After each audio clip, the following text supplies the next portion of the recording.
Travis Wayne Goodsall. I have to do a video here before putting up the video I just did, and it'll still come up afterward. But nonetheless, we got breaking news here that apparently was a week ago, but I just found out about it right now. And so we're doing the video late. It was reported by the Salt Lake Tribune. I found out by the queer who does a YouTube channel blaming Joseph for everything rather than Brigham Young. But she was claiming, as I confirmed with the Deseret News, the Salt Lake Tribune. The Salt Lake Tribune does not like anybody to watch their news. You have to pay. And so I can't access it because I'm not going to pay. I only want it for the church information that they cover. And since it's a rare occasion when they do, it's not worth the money to pay them to look at the articles. And so we'll go back to the beginning. I did this video October 17th, 2021. It was in the church news, and so I covered it. It was the museum in Oklahoma for Native American Indians. And the Church of Jesus Christ of Latter-day Saints donated other people's money, $2 million, to this museum under the condition that the church be allowed to have an LDS family search center in the museum. And as the Salt Lake Tribune reported, the museum gave it back. They rejected the donation. And the reason is, we will read the quote that somebody put in here.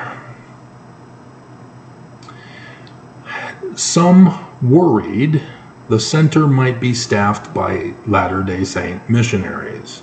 Worried? Oh no, it would. Not necessarily the 19-year-olds or couple missionaries, but at least from the local ward and stake would provide people to staff it. And so it wouldn't be free for the public. There would be traps and conditions set.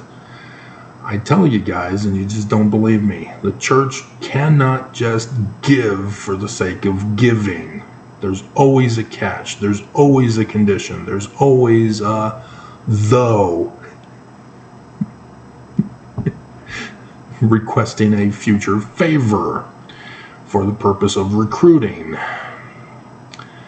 and possibly proselyting to patrons. Yeah, that's exactly what they do. See, in countries where we're not allowed to proselyte, the church still proselytes, but they don't call them missionaries. They call them service people, or whatever the other titles are. But it's very clear, as there's YouTube videos showing missionaries getting interrogated at a district meeting, as they were not supposed to be missionaries in Russia, and yet the Russian cameras show that the sister missionary had a missionary journal that she brought with her to the district meeting. It's just, those things get the church in trouble. Mormons don't think, but the church purposely does this and uses the missionaries as the scapegoats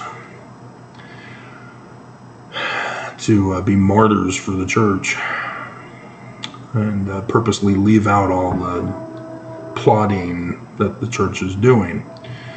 And then another continuation of the quote. Others were concerned that their deceased ancestors would be baptized vicariously. Yeah, and guess what? They already have. That's what the church has been doing. And so another person had responded to this, saying that there was a letter sent to Catholic priests a decade or two back, and they link to the web archive.org, to deny access for Mormons to parish registers and genealogical records, because the Mormons were purposely doing that to force baptisms of dead people, taking away dead people's agency. And Mormons don't get this. You can't take away other people's agency. And go away. It was May 2nd, 2008, and they don't allow me to download it. So I'll have to do a copy and paste. Jewish leaders have called the practice arrogant and said it is disrespectful to the dead, especially Holocaust victims. And yes, before 2008, up until then, the church was constantly there was one Mormon here in Utah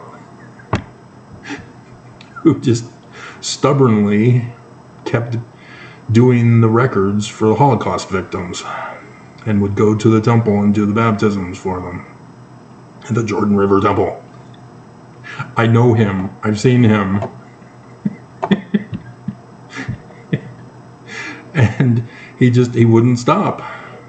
The church would have them deleted, and then he would find out that they got deleted, and so he'd do them again. It's just unbelievable. But yes, the church does not have good intentions. It's always deceptive. It's misleading. It's misguiding. And it takes away agency of other people who don't want anything to do with the church. The church purposely is abusive this way. And it got called out on. Native American Indians know about the white man's deception. And so the money was returned. They would not be bought in that instance.